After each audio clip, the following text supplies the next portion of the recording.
Dios le bendiga, hermanos y amigos.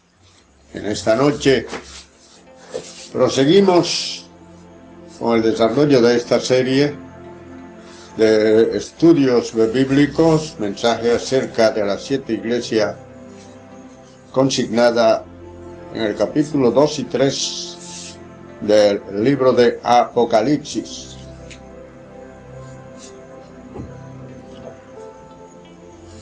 Esta carta que vamos a estudiar esta noche es la carta a la iglesia de Tiatira.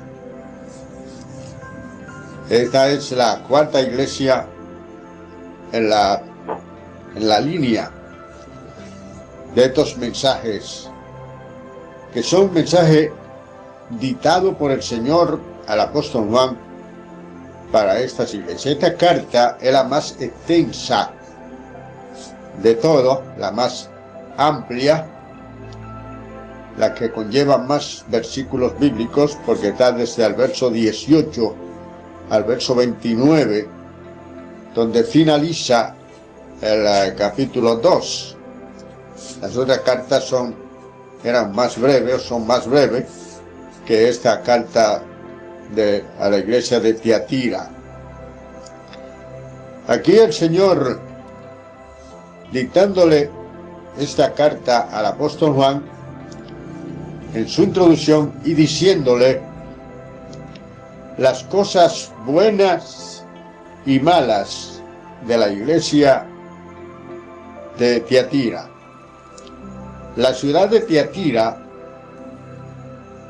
según dice el escritor Evisluí Carballosa, él dice que estaba a 64 kilómetros al sureste de la ciudad de Pérgamo. Pero dice Leon Morris, también otro estudioso de la escritura, que estaba a 88 kilómetros al sureste de Pérgamo. La distancia no es lo que consta, sino realmente la realidad de la ciudad y de la iglesia que estaba plantada en medio de ella. Aquí el Señor comienza diciéndole al apóstol Juan: escribe al ángel de la iglesia en Tiatira, el que tiene el Hijo de Dios, el que tiene ojo como llama de fuego y tiene pies semejantes a bronce bruñido, dice esto. Analicemos este primer verso. El término Hijo de Dios aparece esta sola vez en todo el libro del Apocalipsis. En ninguna otra parte el Señor se manifiesta aquí como el Hijo de Dios. Y esto nos habla de la deidad de Cristo, la deidad de nuestro Señor Jesucristo, que tiene la misma esencia y sustancia que el Padre. Es consustancial, es coigual y es coeterno con el Padre. Cristo, en su origen, nunca fue engendrado. Existió todo el tiempo con el Padre en la eternidad. Cuando habla en el Salmo capítulo 2, versos 8 y 9, mi hijo eres tú, yo te he engendrado hoy, pídeme y te daré las naciones por herencia, y las regirá con vara de hierro, y la quebrantará como vaso de alfarero. Aquí se refiere esto a la resurrección de Cristo, para ser entronizado como Rey Mesías. Eso es lo que nos indica en el capítulo 13, verso 28, y del 30 y 31 del libro de los Hechos de los Apóstoles, que fue resucitado para ser entronizado como el Rey Mesías. De manera que Cristo ha existido siempre. Por lo tanto, cuando habla aquí acerca de que el Hijo de Dios, está hablando del que tiene la misma esencia. Eso es lo que dice el Evangelio según San Juan, allá en el capítulo 20, allá en el verso 31. estas cosas se han escrito para que creáis que Jesús es el Hijo de Dios y para que creyendo en Él tengáis vida eterna. Eso es lo que nos enseña aquí esta introducción. El que tiene los ojos como llama de fuego. Esto habla de la inescrutabilidad de la visión de Cristo, lo penetrante de su visión. Sus ojos son para ver y ve todo, lo que está lejos y lo que está cercano. Y sus pies, aquí no solamente se reflejan sus ojos y sus pies en este pasaje bíblico, los ojos para ver todo lo que se hace y sus pies para perseguir el mal donde quiera que esté. Pero dice que supieran semejante a bronce bruñido. El bronce se forma a través de una aleación de diferentes metales y es sumamente duro y también tiene un brillo refulgente. Cuando habla aquí de que tiene pie como bronce bruñido, eso habla de su firmeza y de su poderío. Cuando buscamos la profeta Miqueas, capítulo 4, verso 13, dice que tiene pierna como de hierro y tiene uñas como de bronce. Esto es para desmenuzar el poder de sus pies. En el capítulo 14 y verso 4 del profeta Zacarías, dice que cuando él venga pondrá sus pies en el monte de los olivos y el monte de los olivos se partirá en dos partes y se hará un valle allí en aquel lugar. Dice que tiene los pies como bronce, habla de su firmeza, de su estabilidad, también habla de hollar las obras. Y este Jesús, cuando venga, que vino en primera instancia como el Cordero de Dios que quite el pecado del mundo, humildemente, pero ahora no viene como Salvador, sino como juez, a juzgar a los vivos y a los muertos en su manifestación y en su reino. Eso es lo que nos enseña la palabra del Señor. De manera entonces que cuando Él venga pondrá sus pies sobre la tierra y donde Él plante sus pies la tierra se abrirá. Dice que el monte de los olivos se partirá en dos cuando Él ponga sus pies en el monte de los olivos, el monte donde Él iba a orar con sus discípulos, cuando vino por primera vez como manso cordero, pero ahora viene como juez a juzgar a los vivos y a los muertos. Entonces dice esto, es una confirmación de que es Él el que está hablando de esto. Dice, yo conozco tus obras y tu amor y tu fe y tu servicio y tu paciencia. Conozco tu amor, conozco tu fe, conozco tu servicio y conozco también tu paciencia. Aquí debemos notar la repetición que hay de estos sustantivos. Y por lo tanto, aquí encontramos una figura literaria cuyo fin o finalidad es verdaderamente señalar cada uno de estos sustantivos. Hay otra cosa que quiero enseñarnos también aquí. En el original griego, todos los sustantivos tienen un artículo determinado que lo acompaña. La función del artículo determinado en la gramática griega es señalar, destacar, identificar al sustantivo. Y eso es lo que hace aquí. Por eso está aquí esta conjunción. Vemos la repetición de la conjunción y. Cuando dice, conozco tus obras y conozco tu amor y también conozco tu fe, conozco tu servicio y conozco tu paciencia. Todo eso son conjunciones. Entonces, toda esta conjunción es la que nos llama aquí a la atención para saber el valor que tiene aquí cada sustantivo de esto. El trabajo que hicieron los hermanos en la iglesia de Tiatira fue motivado por el amor, fue originado en la fe, fue también motivado, empujado, dinamizado por el servicio, y también fue hecho en la paciencia. Trabajaron en la paciencia, con paciencia, en medio de grandes persecuciones. Por lo tanto, ese es el significado de estos sustantivos, y por eso cada uno de esta conjunción, pues el Señor usa aquí en la conjunción y, que del griego kai, es lo que se traduce y, de la y, y es la conjunción que señala estos sustantivos. Entonces pasamos a la otra parte de este verso que dice: y conozco que tus primeras obras, tus obras postreras son mayores más que la primera. Mientras que la iglesia de Éfeso había disminuido en amor, trabajaban mucho, pero habían disminuido en su amor.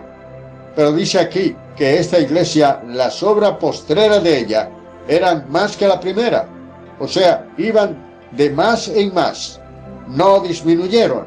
La de Éfeso disminuyó en su amor, en su fervor al Señor, pero la iglesia de Tiatira mantenía en alto esta misión y trabajaba más ahora que cuando comenzó. Generalmente la iglesia comienza como una tromba marina y luego se opacan, se detienen. Y así nos pasa también como cristianos individualmente, que también arrancamos como una tromba, pero de repente nos detenemos, nos enfriamos y no tenemos la misma visión que teníamos y el mismo deseo de trabajar. Quizá por la decadencia física en que vamos entrando a medida que pasan los años, pero aquella iglesia iba de más a más, no disminuyó nunca. Ahora el Señor, después de reconocerle esto, porque el Señor es justo, reconoce aquí verdaderamente el trabajo arduo de esta gente y cómo iban de más a más. Pero ahora viene la reprimenda. Pero tengo una poca cosa contra ti. Dicen algunos autores, intérpretes de la Biblia, que en el griego se omite la palabra conozco tu obra. Y van directamente a hablarle aquí al apóstol Juan para darle el mensaje a la iglesia, que quiere decir: conozco tu obra y que son mayores la postrera que la primera. Eso lo conozco, pero tengo una poca cosa contra ti. ¿Qué era lo que tenía? Que tolera que esa mujer Jezabel seduzca y enseñe a mis siervos a fornicar y a comer cosas sacrificadas a los ídolos. ¿Quién era Jezabel? Algunos dicen que este es un nombre simbólico y que lo hacen para recordar a la malvada esposa del rey Acaz, que era fenicia, y fue la que instituyó el culto a Astarte, a la diosa Astarte, y a los Baales en Israel, de manera que tenía 450 profetas falsos en el palacio, comiendo del palacio, y los profetas del Señor tenían que andar huyendo porque los andaba persiguiendo. Sembró la idolatría en Israel y trajo el caos a la nación. Pero algunos dicen que esta señora era una mujer que se había convertido allí, pero tenía una doctrina malsana. Enseñaba a corromperse moralmente a los siervos y siervas de Dios en la ciudad de Tiatira. Enseñaba a los siervos del Señor, los persuadía, los seducía. Dice que se dice ser profetiza. Y tú toleras que esa mujer enseñe a la iglesia. Entonces, ¿qué tenemos que decir? Tenemos que decir que esta señora tenía una gran influencia allí en la iglesia de Tiatira. Pero aquí encontramos algo que nos revela a nosotros que tal parece que era adulterio espiritual. Es cuando hay una mezcla de doctrina, que hay adulterio espiritual. Porque hay adulterio espiritual, pues, hay adulterio espiritual que realmente es cuando se mezcla o cuando se cae en idolatría y hay una mezcla de cristianismo y religiosidad o catolicismo romano o cualquier otra cosa que no vaya acorde con lo que ya está establecido. Entonces, entendemos aquí por lo que dice aquí el Señor, dice, y le he dado tiempo para que se arrepienta de sus fornicaciones, pero no quiere arrepentirse de sus fornicaciones. Y yo la arrojaré en cama, dice el Señor. La arrojaré en cama. La palabra cama viene del griego klinen. Y cuando habla aquí de arrojar, dice el doctor Moffat, uno de los traductores bíblicos reconocidos, él dice que habla de una cama de enfermo, que la arrojará en cama con una enfermedad. A eso se refiere. La arrojará en la cama con una enfermedad. Entonces, dice, y a los que están con ella, dice también, le daré una gran tribulación. Y a sus hijos lo mataré, lo heriré de muerte. Analicemos eso ahora. Aquí dice que arrojará a ella en una cama de enfermo. No es en un sillón cómodo para seguir instruyendo en el pecado a los hijos de Dios, sino en una cama de enfermo. Pero dice que a los demás, dice el Señor en forma clara y sencilla aquí, y amenaza tremenda la que encontramos aquí. Cuando el Señor dice que los que están con ella lo llevará a gran tribulación. La palabra gran tribulación viene del griego lixis. Lixis es tribulación. Lixis megalein, gran tribulación. Megalein, gran, lixis, tribulación. Gran tribulación. Pero aquí no se refiere a la gran tribulación que habrá después del rapto o levantamiento de la iglesia, que dice que es un tiempo de prueba cual no lo ha habido jamás desde que hay hombres sobre la tierra, ni lo habrá. Pero aquí está hablando de que lo hará pasar por momentos amargos, difíciles. Dice, si no se hubieran arrepentido de las obras de ella. Quiere decir que Él está pidiendo a esta gente, le está dando tiempo, y aquí habla de la grandeza de la gracia de Dios, la misericordia de Dios, que son inagotables. El Señor le está dando aquí una oportunidad para que se arrepientan, pero no lo han hecho, y tal vez nunca lo hagan, y así es mucha gente en este tiempo. Dice segunda de Pedro, allá en el capítulo 3 y verso 9, dice allí que el Señor no retarda su promesa como algunos la tienen por tardanza, sino que Él es paciente para con todos, no queriendo que ninguno perezca, sino que todos procedan al arrepentimiento. O sea, Dios ha hecho un compás de espera para que la gente tenga la oportunidad de arrepentirse antes de que la puerta se cierre. Porque la puerta de la misericordia se cerrará. Y el Señor realmente cerró la puerta del arca cuando entró Noé y su familia, y nadie más pudo entrar porque su oportunidad había pasado.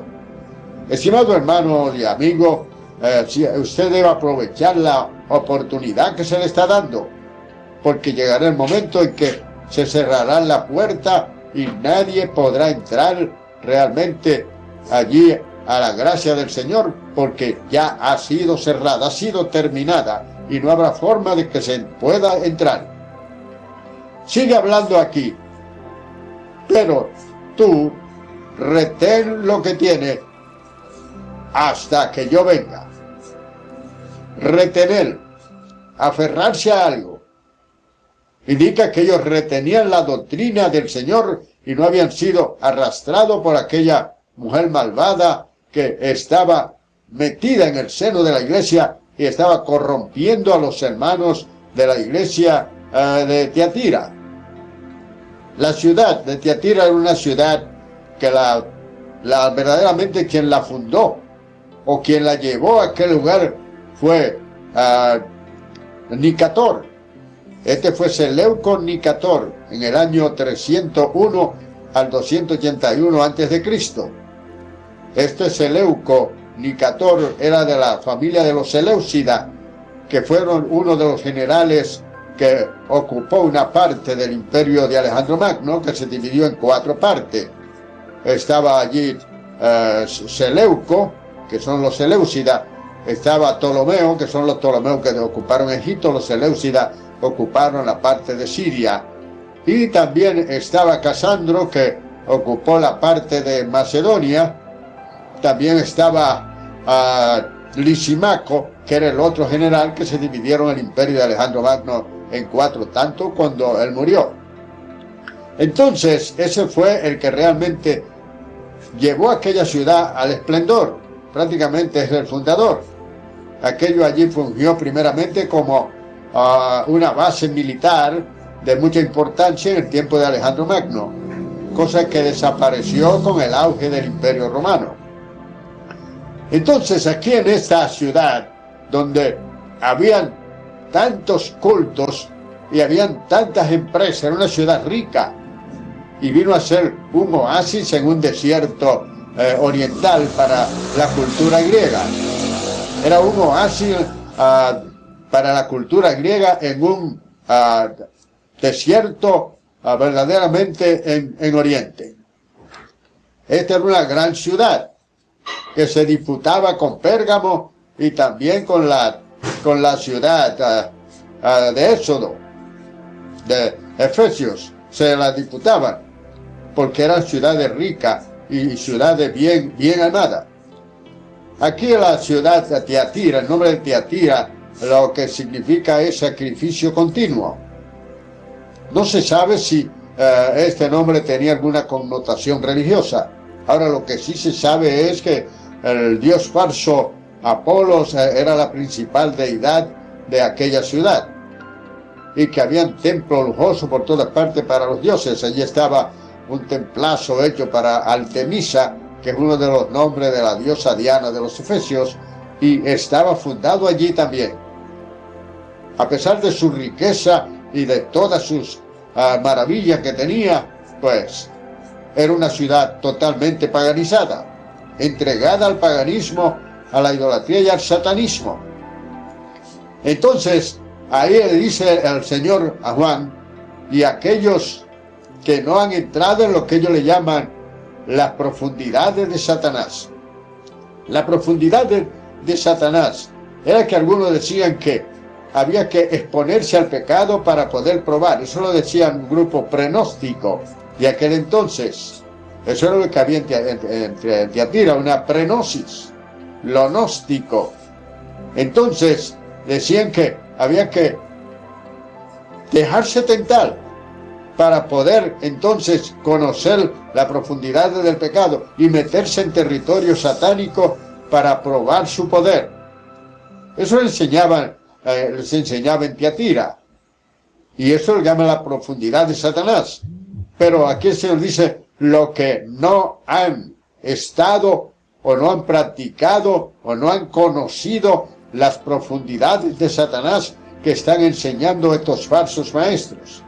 Esta mujer se autotitulaba, esta Jezabel se autotitulaba profetisa, y como profetisa entonces arrastraba a la gente de Tiatira, porque si era profetisa hablaba lo que Dios le revelaba.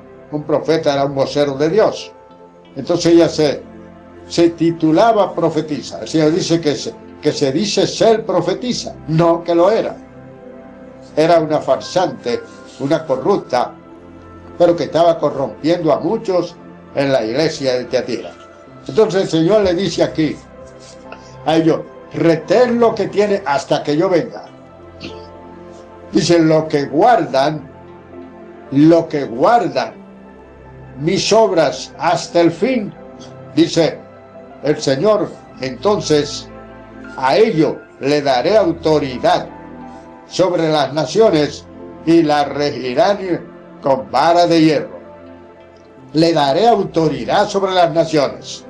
Autoridad, poder, y el del término griego exousia, poder, autoridad. El Señor dice, le doy autoridad a los que vencen esta malicia doctrinal, esta falsa doctrina. Los que vencen eso y se mantienen en la fe y no niegan mi nombre, a ellos le daré autoridad sobre las naciones y las regirán con vara de hierro. Cuando habla aquí de regir, regirá, esto viene del término griego sintribo, y esto es una acción violenta. Lo que revela es una acción violenta, quiere decir estrellar a alguien, volverlo añicos, triturar a alguien. Dice que serán como vaso de alfarero. O sea que el Señor le dará autoridad en el reino milenario, le dará autoridad a aquellos que venzan. Y entraremos con Él en el reino milenario y tendremos allí, o sea, estaremos gobernando junto con el Señor. Él como cabeza y nosotros como ministro, para ministrar y gobernar junto con Él. Le daré autoridad sobre las naciones. Y dice allí el Señor que la van a quebrar como vaso de alfarero, y sabrán que yo soy, dice el Señor, y sabrán que yo soy. ¿Que Él es quién? Que Él es el que tiene el poder. Sabrán. La palabra sabrán, esta palabra viene del griego nosontai, que es saber a través de la experiencia. Sabrán, quiere decir que verán lo que yo haré con ellos y aprenderán por la experiencia, por lo que han visto, por lo que han vivido. Sabrán entonces que yo soy el que escudriña a la mente y el corazón. Yo soy el que escudriña la mente y el corazón. En el griego la palabra dice el que escudriña los riñones y el corazón. Los riñones, para los judíos, los riñones eran el asiento de las emociones, mientras que el corazón era el asiento de la vida. Cuando buscamos a Jeremías, el profeta, capítulo 17 y versos 9 y 10, dice, porque engañoso es el corazón y perverso más que todas las cosas. ¿Quién lo conocerá? Yo, Dios, que examino la mente y escudriño el corazón para darle a cada uno conforme a su obra. Eso es lo que el Señor dice. Él es el que escudriña. Escudriña. La palabra riñón del original griego es la palabra nefrous, que es donde viene la palabra nefrólogo, nefrología, que es la especialidad que hacen algunos médicos para tratar los asuntos renales, los problemas renales. Nefrología, nefrous, es de ahí donde viene la palabra riñón. Entonces, corazón es de la palabra griega cardia. De ahí cuando se habla de ataque cardíaco o infarto al miocardio, está hablando realmente de gente que reciben un infarto cardíaco. Pero el Señor es el que escudriña esos corazones, porque ahí está la vida. Proverbio allá en el capítulo 4, el verso 23 dice, sobre todas las cosas guardadas, guarda tu corazón, porque de él mana la vida. De todas las cosas guardadas, guarda tu corazón, porque de él mana la vida. Entonces, el Señor es el que escudriña los corazones, dice, para darle a cada uno según sea su obra. El Señor dice, y al que venciere, le daré autoridad sobre las naciones. Y dice más, y dice, y le daré la estrella resplandeciente de la mañana. Le daré la estrella de la mañana. Cuando hablo aquí de la estrella de la mañana, algunos intérpretes dicen que se refiere a la persona misma de Jesús, haciendo alusión a Apocalipsis capítulo 22, verso 16, donde se dice, yo Jesús he enviado mi ángel para dar testimonio de estas cosas a las iglesias. Y dice más, dice, yo soy la estrella resplandeciente de la mañana. Pero entendemos que es más correcto cuando nosotros usamos lo que dice Mateo capítulo 13, allá en el verso 43, que los justos resplandecerán como el sol en el reino de su Padre. Y el profeta Daniel, allá en el capítulo 12 y verso 3, dice que lo que enseñan la justicia a la multitud resplandecerán como las estrellas a perpetua eternidad. Entendemos que aquí, cuando dice le daré a la estrella de la mañana, la estrella de la mañana es el lucero que más alumbra por encima de los otros astros. Entonces entendemos que el Señor lo que quiere decirnos aquí a nosotros es, respetando las opiniones ajenas, lo que quiere decirnos a nosotros aquí el Señor es que allí brillaremos en su reino, brillaremos con la luz de Él. La luna no tiene luz propia, brilla con la luz del sol. Nosotros también no tenemos luz propia. O cualquier otra cosa que no vaya acorde con lo que ya está establecido. Entonces, entendemos aquí con lo que dice ese. Bien, entonces, estimados hermanos, entendemos que lo que el Señor quiere decirnos aquí, a modo de repetición, es que realmente nosotros resplandeceremos en el reino del Señor y gobernaremos junto con Él. Gobernaremos con Él. Y brillaremos allí en su reino. Ahí brillaremos. No con luz propia, sino con la luz de Él. Él dijo, yo soy la luz del mundo. Juan capítulo 8, verso 12. Yo soy la luz del mundo, y el que me sigue no andará en tinieblas, sino que tendrá la luz de la vida. Entonces, ese resplandor de estrella, esa luz, realmente que emana de Él, es la que nos alumbrará a nosotros y brillaremos a través de Él y lo glorificaremos, como dice Mateo capítulo 5, allá en el verso 14 y 15, dice en forma bien clara, desde el verso 13, dice claramente, así alumbre vuestra luz delante de los hombres, para que vean vuestras buenas obras y glorifiquen a vuestro Padre que está en los cielos. Eso es lo que el Señor nos enseña aquí en estos versos bíblicos que tenemos aquí por delante. Él dice, el que tiene oído, oiga lo que el Espíritu dice a las iglesias.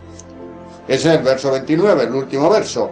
Lo que el Espíritu dice a las iglesias. ¿Qué es lo que le dice a las iglesias? Lo que acabamos de decir, la promesa que le hace. El que venciere y guarde mis obras hasta el fin, entonces lo haré partícipe de mi reino, y le daré autoridad sobre las naciones, y le daré la estrella de la mañana. Y dice, y no te impondré ninguna otra carga. Le dice allí a lo de la iglesia de Tiatira, ustedes que han guardado verdaderamente, si guardan mis obras hasta el fin, no le impondré otra carga. Eso es lo que encontramos en el capítulo 15, versos 28 y 29 del libro de los Hechos, y con esto finalizamos. Y es donde allí la iglesia se reunió con un problema que había cuando los judaizantes que se habían convertido querían mantener la ley de Moisés como parte de la salvación. Y decían que tenían que circuncidarse y tenían que guardar la ley y para poder ser salvos. Y cuando esto llegó a oído de los apóstoles y estaban turbados los gentiles que no conocían esto, entonces fue una comisión de ellos y le dijeron allí a los hermanos gentiles, no le impondremos ninguna otra carga, simplemente aténganse de ahogado, de sacrificado a los ídolos y de fornicación, pasadla bien, no le impondremos otra carga. O sea que el Señor le dice a la iglesia de Tiatira que si se mantienen fieles y no caen en la doctrina de Jezabel, Él no le impondrá otra carga. O sea que lo llevará con lo mismo que estaban haciendo, las cosas buenas que estaban haciendo, pero no le iba a imponer ninguna otra carga que ellos no pudieran llevar, sino que lo llevaría suave porque habían sido fieles en medio de tantas maldad y de tanta persecución.